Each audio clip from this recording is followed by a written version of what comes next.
Surprise!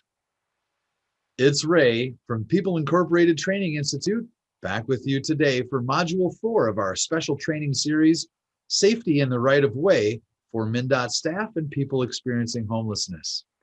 It might be a surprise if you show up to your roadside worksite and find someone sleeping or living there. And today's module, number 4, Interacting with People Experiencing Homelessness, will provide some tips and some skills that will help you just in case you need to interact with non-staff in the right of way on your work site.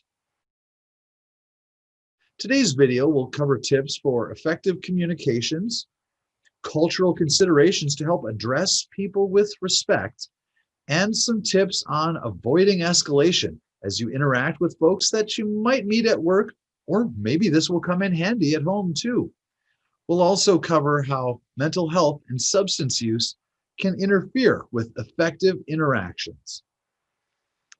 Remember in Module 3 that you need to contact dispatch before you interact with any people who aren't MnDOT staff at your roadside worksite in the MnDOT right-of-way. Today, we will help you be an ACE and use the A's of de-escalation when something unexpected pops up and you encounter a person experiencing homelessness at your roadside worksite, which can be a stressful situation. Let's start with some of the basics you can use to smooth out the stressful interactions that may come up. In Module 3, Be Prepared, we shared some ways to announce your arrival from a distance before walking into a roadside worksite. Call out a few times with a friendly hello and announce, "We're here from Department of Transportation to do maintenance." Pause for a few moments each time that you say this and listen for a response. Call out this greeting multiple times in all directions and be prepared with a smile and a calm tone of voice to keep tensions low if you do encounter someone. Something to think about is, as you come across someone sleeping or living on your work site, you might see them as an unexpected visitor, an interruption in your day. While at the same time, that person might also find you as an unexpected visitor and a disruption to their day. Things could become argumentative, territorial, and combative really quickly if we're not proceeding with caution and using effective communication skills. It's important to keep your body language non-confrontational when you respond to a surprising interaction with someone. 93% of communication is nonverbal, so how you position your body can make for more effective communication and also for a safer interaction. Keeping a safe distance and keeping your body at an angle is less confrontational in an escalated situation, and it also allows you to protect yourself by being ready just in case you need to exit the situation if violence occurs. Always know you're out. The face says a lot, and different facial expressions mean different things to different people. Make sure you keep your forehead, cheeks, and mouth relaxed, but if you can use a small smile, that can work wonders to smooth out social interactions. Gestures can help us communicate size or direction, and gestures can help us communicate when words aren't working. We naturally use our hands and arms to communicate emotion. So when there is an escalated situation, hands and arms can easily look like threats. Try to keep your arms relaxed and down at your side, but when you need to move them, move slow and away from the person or escalated situation. Keep your hands out of your pockets and relaxed at your sides and leave your hands open. If you need to point to something, use an open palm face up to remain non-threatening. Don't make sudden moves, but be decisive when you do move your arms or body. Try to communicate your intentions before you start moving, and then be decisive as you move with confidence. A handshake is a common sign of agreement in the United States, but not everyone sees a handshake the same way. A fist bump is a popular gesture also, but could actually cause fear. So forget fist bumps. Remember that your hands can help or harm in a stressful situation. The 4 pillars of effective communication are important, especially to start off with step one, connecting, which can be disarming and welcoming. Start off with a simple, "How are you?" or "How are things today?" Then, as you need to ask someone, ask politely with a please, "Could you?" "Would you?" Those are great ways to build effective standards for communication. If you need to add context to your request, that might help clarify things as to why you're asking. And once you've asked and you've gained compliance, always make sure to show appreciation. A simple thanks or "I appreciate it" goes a long ways. It's also important to use communication that means exactly what you say. Avoid saying what you don't want and say exactly what you do want to happen. Like a lifeguard might be yelling, "Don't run." Should instead focus on what the lifeguard wants to happen and say, "Walk." Instead of saying what you don't want to happen, like "You can't stay here," focus on what you want and ask, "Could you please step away from the encampment while we work this afternoon?" Attitude can spark anger or create collaboration. Are you starting with empathy and kindness, planning things to go smoothly with the interaction? Or are you grumpy that you have to deal with this at your work site and then you're barking orders? But you also don't want to come across as scared, surprised, or angry, because that might escalate interactions. Try to be neutral. Attitude goes a long way for effective communication. This section is about a couple of ideas to make interactions even more pleasant for the other person involved. We can connect with others by simply acknowledging their identity with respect, and then they're more likely to cooperate. Again, your kindness goes a long way. Person-first language is a concept that puts the fact that the other people involved are first and foremost people, and this guides how we safely interact our discussion. This philosophy helps us reduce bias and judgment, and then reduces tension, especially towards people of marginalized groups. Leave the labels off because words can stigmatize and damage. Use people's name if you know it or can get it. Words can be welcoming or words can be used as weapons. Person-first language helps us connect by showing respect for the person as an individual. And every individual has a unique personality and experience, so they describe themselves differently. If you're unsure how to address someone, listen or ask their name. Avoid assumptions about a person's gender or sexual preference and use general terms to show respect to different identities. You can't know immediately if someone identifies as LGBTQ, so instead use they or them even if it's just one person. Use generic terms like person or someone if you don't know their name, and avoid male, female gender terms like guy or girl, dude or chick, or other slang. Even in groups, it's best to address them by you all or folks. Examples might be, "I think I saw someone from your group across the street. They seemed to be heading this way." Harmful terms here in red that show negative stigma, so avoid referring to someone as a disability. Instead, try these person-centered terms here in green when talking with or talking about someone who is differently abled. Avoid these negative terms in red and use person-centered descriptions like the ones here in green. The easiest way to do this is to remember that the person in front of you is someone's dad, mom, brother, son, daughter, sister, friend. And how would you feel if it were you or someone that you loved? It isn't usually important to identify someone based on their culture or nationality. But if a person has identified their race, and it's helpful to identify them by their race, use acceptable terms like Black or African American, Asian, white, BIPOC, indigenous, native, or better yet, don't name it if it isn't helpful, and just use a general respective term like person of color. Avoid slang terms like illegals or foreigners, and don't name a person by a country you think they come from. Calling all people who are Asian as Chinese or calling all Latin people as Mexican is disrespectful and unhelpful. The moral of the story is if you don't need to use a descriptor, why are you? If the person hasn't told you how they identify, then you're just making it up, and that may not be true, which is not helpful to effective communication. It's important to understand escalation before we can start practicing de-escalation. Let's take a look at what happens in the brain when there is a situation that is becoming escalated. The human brain is constantly scanning for threats and rewards in our environment. The part of our brain that controls our heartbeat, breathing, and pain responses keeps a 24/7 awareness on the environment.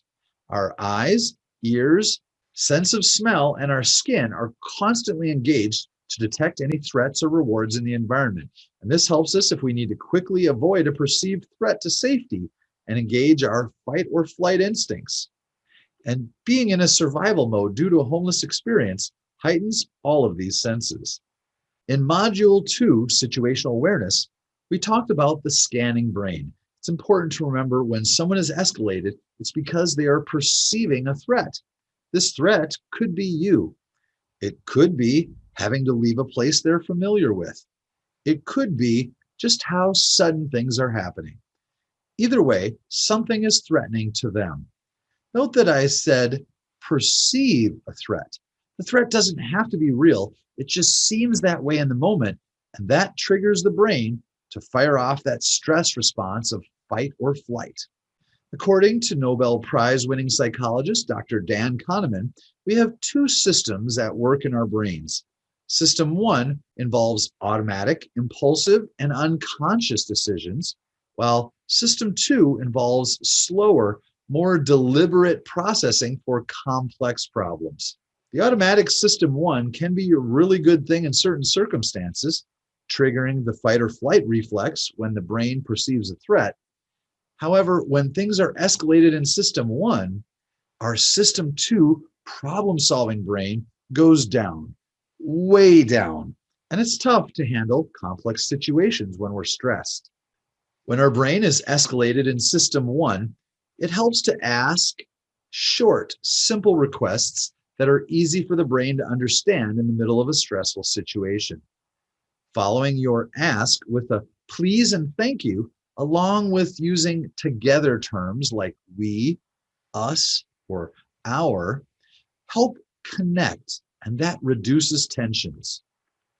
Paraphrasing generally reduces the potential for confrontation and violence by decreasing misunderstandings, and that allows us to connect with empathy and build rapport. Saying, "Did I get that right?" It's just a nice way of getting a person to engage System 2 to analyze whether or not you understood them. Anything that helps calm down that fight or flight response in the instinctual System 1 and then shift to the intentional problem-solving System 2 will reduce potential for conflicts and risks to safety. Take a look at the philosophy of de-escalation. It isn't something you do to someone, it's something you do with them to connect in the moment so the person feels safe and can better self-regulate, so they manage their own feelings and behaviors. We covered situational awareness back in Module 2, and now we've reviewed how to approach and address a person with respect to promote cooperation. In the A's of de-escalation, we practice asking with please and thank you as a way to help connect with the person as a team instead of commanding them, which can feel like a threat and add to escalation. If things aren't resolved but are starting to calm down, then it's wise to make one last chance to resolve by looking for alternatives. Asking for alternatives is also a great way to connect, which calms down the escalated reactions of System 1 and helps us move to the problem-solving System 2. We don't have to promise that we will do something, but just by asking, it helps a person feel valued and understood, which leads to cooperation. Once things are agreed upon, don't forget to appreciate. This affirms the appropriate behavior that we're seeing and builds rapport, which helps in case we need to ask for something again at a later time. Keep in mind that if someone is having mental health symptoms or if someone is under the influence, they still want to feel the connection and understanding of those around them. Substance use of drugs and alcohol hijack the reward center in the brain. And this is what triggers the pleasure neurotransmitters known as dopamine and endorphins. When alcohol or drugs are used, the brain releases dopamine and creates that good feeling, which is a relief. And then the brain says, I really like this, and I want to recreate that feeling again in the future. That leads to a cycle of behavior that becomes a habit as the brain adjusts to the extra dopamine in the system, and then it depends on that drug or alcohol to keep the dopamine flowing. People will eventually need more of the substance to feel the same effect. That creates a tolerance where the same amount of dopamine will not be released after the brain gets used to it. So they need more of the drug or alcohol to get the high feeling that they felt before. Substance use can make people behave in ways that they normally wouldn't. A person who's under the influence of drugs or alcohol can seem cooperative and happy at first, but as the drug wears off, the brain will lower their inhibitions and a person may act differently than before, possibly moving from happy to angry as their body craves the alcohol or drugs that previously was calming them down. If someone is intoxicated and communication is not working out, always remember safety procedures as you back away, keep others away, and contact dispatch or your supervisor immediately. Mental health disorders affect a person's thoughts, emotions, and behaviors, but the severity will differ from person to person. First and foremost, know that mental illness does not discriminate. Anyone and everyone can be affected by mental health concerns somewhere in their life, regardless of status, class, race, country of origin, family history, or genetics. Someone experiencing mental health symptoms may have a hard time controlling their thoughts and the negativity of their moods. As with use of substances like alcohol and other drugs, a person may act impulsively or behave in ways that they didn't before when they're experiencing mental health symptoms. For example, if someone's having severe depressive symptoms, which are also common with alcohol and some drugs, you may notice that they have a slow response time, slow movements, or seem resistant. You could easily think that this person is being difficult or non-compliant. This is where a moment of kindness can go a long way. Another example is you may be interacting with someone having symptoms of PTSD. This might cause them to be extremely jumpy or appear frightened when you arrive on site. If their trauma was related to an authority figure, that traumatic experience could be triggered just by your presence. This doesn't mean the person won't comply, but it's worth understanding what they might be going through as you're trying to interact. Connect with them to help calm down the strong emotions in System 1. We've seen how stress, trauma, mental illness, and substance use affect how people respond to life. The baseline is, if you can approach any encounter with the idea of connection, it's bound to go better than if we leave out that human element of connection. Connection leads to compassion, and compassion leads to cooperation. Awareness builds to preparation, and that preparation builds to resilience. Compassion and resilience help keep things safe, productive, and helps keep you moving through life on a smoother path as we all have a stake in A to B. Compassion and resilience help us overcome tough situations at work and at home, and it's that example of resilience that we use to help improve our interactions with people experiencing homelessness. Whether it's in the MnDOT right of way or anywhere we might see a person struggling to survive.